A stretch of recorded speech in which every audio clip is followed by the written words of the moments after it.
নমস্কার বন্ধুরা, কেমন আছেন সবাই? সবাইকে শুভ নববর্ষের প্রীতি শুভেচ্ছা ও ভালোবাসা জানালাম। আজ আমি বানাবো রাঙা আলুর ল্যাংচা। এর জন্য তিনটে রাঙা আলু ভালো করে ধুয়ে আমি প্রেসার কুকারে সিদ্ধ করে নিয়েছি। সিদ্ধ হয়ে যাওয়ার পরে খোসাটা ছাড়িয়ে আমি একটা গ্রেটারের সাহায্যে গ্রেট করে নেবো রাঙা আলুগুলো। আপনারা হাত দিয়েও চটকে মেখে নিতে পারেন, কিন্তু আমার মনে হয় গ্রেটারে গ্রেট করে নিয়ে মাখলেই ভালো হয়, কোনো ডেলা থাকবে না, তাতে রস ঢুকতে সুবিধা হবে ল্যাংচাগুলোয়।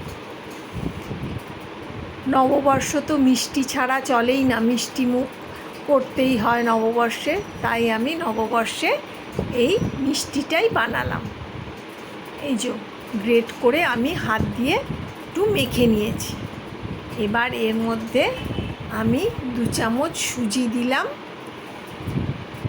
আর দেব 2 চামচ ময়দা।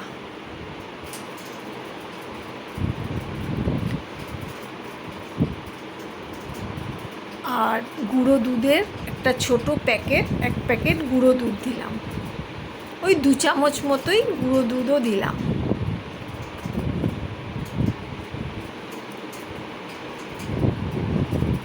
আর বড় এলাচের গুঁড়ো দেব, আর একটুখানি 1 চিমটি খাবার সোডা দিলাম। আর বড় এলাচের দানাগুলো বার করে একটু থেতো করে গুঁড়ো করে এর মধ্যে দিয়ে দিলাম, তাতে গন্ধটা সুন্দর হবে।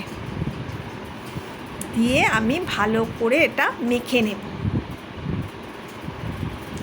আর অল্প একটু নুন দিলাম, দিয়ে ভালো করে আমি হাত দিয়ে মেখে নেব। এই মাখার মধ্যে আমি 1 চামচ ঘিও দিয়েছি। ঘিটা দিলে গন্ধটাও যেমন সুন্দর হয়, স্বাদেও ভালো লাগে খেতে। 1 চামচ ঘিও আমি এর মধ্যে মিশিয়ে দিয়েছি, দিয়ে ভালো করে মেখে নিয়েছি।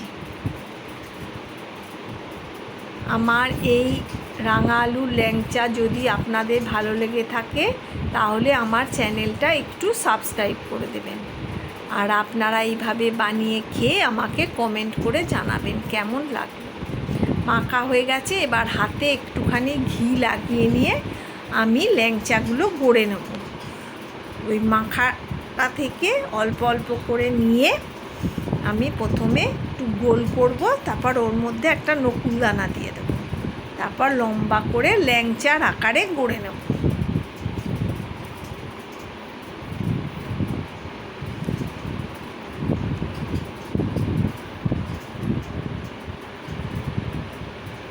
এই যে একটা ল্যাংচা আমার তৈরি হয়ে গেছে, আমি আর একটা বানিয়ে দেখাচ্ছি। প্রথমে গোল করে নেবেন, তারপরে মাঝখানটা গর্ত করে একটা নকুলদানা দিয়ে দেব। নকুলদানাটা দিলে ভাজার সময় নকুলদানাটা গলে মাঝখানটা ফুটো হয়ে যাবে। এইভাবে আমি ল্যাংচাগুলো সব গড়ে নেব হাত দিয়ে। আমার সব ল্যাংচা গড়া হয়ে গেছে। এবার আমি কড়াতে সাদা তেল গরম করে, এটা কিন্তু খুব হালকা আঁচে ভাজতে হবে। তেলটা গরম হয়ে গেলে গ্যাস কমিয়ে তারপরে ভাজবেন। বেশি হিটে ভাজলে ল্যাংচাগুলো একটু কালো কালো পোড়া পোড়া হয়ে যাবে। এটা লালচে করে ভেজে নিতে হবে হালকা আঁচে, আস্তে আস্তে।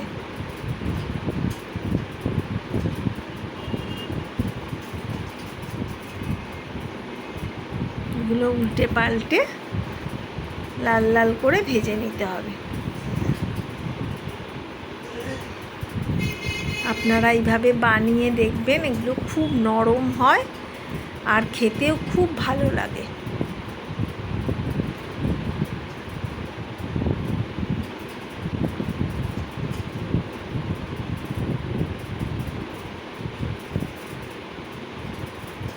এই যে আমার এক পাশটা সোনালি করে ভাজা হয়ে গেছে, এই যে লাল লাল হয়ে গেছে। এবার ল্যাংচাগুলো আমি তুলে নেব। আর এদিকে আমি চিনি শিরাটা করে নেব। 1 কাপ জল দিলাম আর 1 কাপ চিনি দিলাম। দিয়ে যখন এটা ফুটবে তখন এর মধ্যে একটু বড় এলাচের গুঁড়ো দেব আর হাফ পাতিলেবুর রস দেব। পাতিলেবুর রসটা দিলে চিনির শিরাটা ঠান্ডা হলে জমবে না, ওই জন্যই দেওয়া। চিনির শিরাও তৈরি হয়ে গেছে, আমার ল্যাংচাও ভাজা হয়ে গেছে। এবার রসে ডোবাবার পালা। একটা বাটির মধ্যে আমি ল্যাংচাগুলো আগে সাজিয়ে নেব, তারপরে ওপর থেকে চিনির শিরাটা ঢেলে দেব।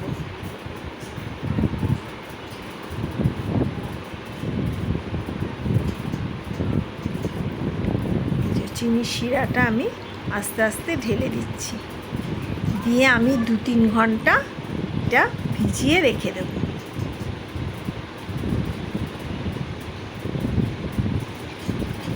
এই যে 2-3 ঘন্টা বাদে রস ঢুকে কত সুন্দর নরম তুলতুলে ল্যাংচা তৈরি হয়ে গেছে। আমার ল্যাংচা খাওয়ার জন্য একদম রেডি।